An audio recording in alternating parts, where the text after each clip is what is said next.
ओम आनंदम। शिव के 11 रुद्र का रहस्य, ये सीरीज़ के 5वें एपिसोड में मैं आनंद योगी आपका स्वागत करता हूँ। सच कहीं बाहर नहीं छुपा होता, सच अक्सर हमारे ही अंदर छुपा होता है। इसीलिए ज़िंदगी में सबसे मुश्किल काम होता है सच देखना। हम दुनिया को देखते रहते हैं, लोगों को समझने की कोशिश करते हैं, पर जब बात खुद की आती है तो नज़र अपने आप हट जाती है। आज हम शिव के उस रुद्र से मिलने जा रहे हैं जो आँखों से नहीं, चेतना से देखना सिखाता है, जो आपको क्लैरिटी देता है। और वो रुद्र है विरूपक्ष रुद्र। विरूपक्ष का मतलब होता है विशेष दृष्टि। ऐसी दृष्टि जो सिर्फ वही नहीं देखती जो सामने दिख रहा है। 3 आँखों का मतलब सिर्फ तीसरी आँख होना नहीं होता। इसका मतलब होता है जो दिख रहा है, जो छुपा हुआ है और जो इन दोनों के भी पार है। विरूपक्ष रुद्र इल्यूजन को तोड़ता है। ये आपको सच दिखाने के लिए आता है। विरूपक्ष रुद्र का काम समझाना नहीं है, इसका काम है पर्दा हटाना। ये सेल्फ डिसेप्शन को तोड़ता है, झूठ को पहचानने की शक्ति देता है और सच को एक्सेप्ट करने का साहस।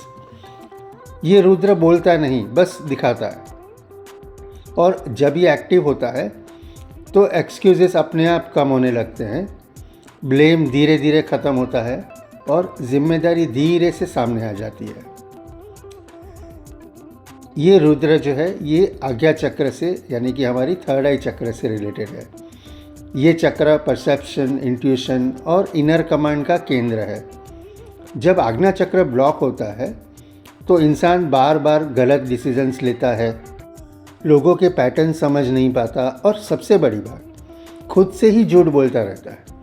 विरूपक्ष रुद्र इस चक्र को धीरे धीरे क्लियर करता है, शार्पन करता है और एक्टिवेट करता है। इसके बाद चीज़ों को देखने का नज़रिया बदलने लगता है। विरूपक्ष रुद्र माया के खिलाफ काम करता है और माया का मतलब सिर्फ दुनिया नहीं होता। माया होती है कन्वीनियंट इग्नोरेंस, वही देखना जो आसान हो, झूठी उम्मीदों पे रहना, खड़े रहना, मतलब झूठी उम्मीदें पालना और सच से थोड़ा सा मुंह मोड़ लेना।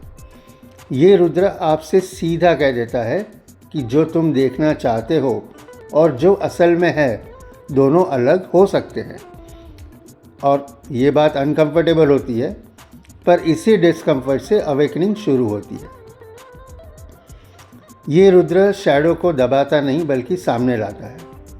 जेलसी, मैनिपुलेशन, छुपे हुए इरादे और अनकॉन्शियस हैबिट्स सब दिखने लगता है। विरूपक्ष रुद्र जज नहीं करता, वो सिर्फ रोशनी डाल देता है और जो चीज़ क्लियरली दिख जाती है वो धीरे धीरे अपनी पकड़ खो देती है। विरूपक्ष रुद्र का संबंध जो है वो डिसीजन कर्मा से भी होता है। अक्सर गलत डिसीजंस का रीज़न क्लैरिटी की कमी होती है। इस रुद्र के बाद डिसीजंस धीरे धीरे अच्छे होते हैं, रिग्रेट कम होता है और ज़िंदगी बार बार वही गलतियां रिपीट करना छोड़ देती है। इस फेज़ में एक और चीज़ होती है, वो है साइलेंस। रिएक्शन से पहले ऑब्जर्वेशन आने लगता है, बोलना कम हो जाता है, सुनना बढ़ जाता है और चीज़ें बिना इमोशंस के, बिना धुंधलेपन के दिखती हैं। ये साइलेंस इस बात का संकेत होता है कि क्लैरिटी आ रही है। विरूपक्ष रुद्र के लिए कोई कॉम्प्लेक्स साधना नहीं चाहिए। रात के समय या सुबह के अंधेरे के समय आंखें बंद करके अपनी थर्ड आई पे फोकस करो और मन में बस इतना बोलो, जो सच है मैं उसे देखने के लिए तैयार हूँ। बस इतना ही काफ़ी है। विरूपक्ष रुद्र आपके इंटेंशन से जागता है। विरूपक्ष रुद्र सच को साफ बनाता है और जब सच साफ हो जाता है तो ज़िंदगी अपने आप सीधी होने लगती है। अगर आज आपको लग रहा है कि लाइफ कुछ ऐसा दिखा रही है जो पहले नज़र नहीं आ रहा था तो घबराइए मत, ये कोई प्रॉब्लम नहीं है। ये विरूपाक्ष रुद्र का काम है आपको जगाना। ओम नमः शिवाय।